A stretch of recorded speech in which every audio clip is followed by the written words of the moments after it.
Hi ಎಲ್ರಿಗೂ, ಬೆಳಿಗ್ಗೆ ಟಿಫನ್ಗೆ ಅಂತ 3 ತರ ತರಕಾರಿ ಬಳಸ್ಕೊಂಡು ರಾಗಿ ರೊಟ್ಟಿ ಕಡಲೆ ಬೀಜದ ಚಟ್ನಿ ಮಾಡ್ತಾ ಇದ್ದೀನಿ. ಸ್ವಲ್ಪ ಉದ್ದಿನ ಬೇಳೆ, ಸ್ವಲ್ಪ ಕಡಲೆ ಬೇಳೆ ನೆನೆಸಿ ಸೈಡ್ ಇಟ್ಕೊಂಡಿದ್ದಾಯ್ತು. ಇದು ಕೂಡ ರಾಗಿ ರೊಟ್ಟಿಗೆ ಹಾಕೊಂಡ್ರೆ ಅಲ್ಲಲ್ಲಿ ಕ್ರಂಚಿಯಾಗಿ ಸಿಗ್ತಾ ಇರುತ್ತೆ. ಹಾಗಾಗಿ ಈಗ ಹಾಲು ತಂದು ಹಾಲು ಕಾಯಕ್ಕೆ ಇಡ್ತಾ ಇದ್ದೀನಿ. ಮಕ್ಳು ಇನ್ನೂ ಎದ್ದಿಲ್ಲ.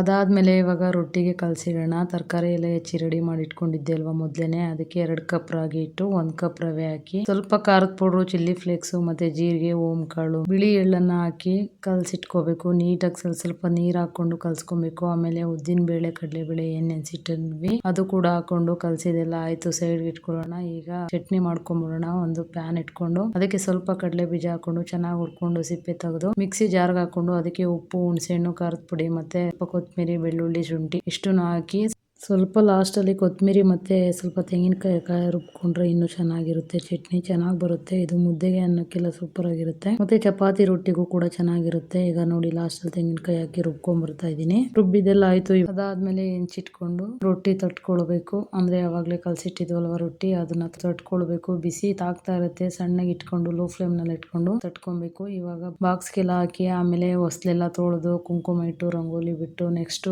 ಕಸ ಗುಡಿಸಿ ನೆಲ ಒರೆಸಿ ಮಧ್ಯಾಹ್ನ ಆಯ್ತು. ಊಟಕ್ಕೆ ಅಂತ ಏನು ಮಾಡ್ಲಿಲ್ಲ, ಪಪ್ಪಾಯ ಕಟ್ ಮಾಡ್ಕೊಂಡು ತಿಂದಿದ್ದಾಯ್ತು.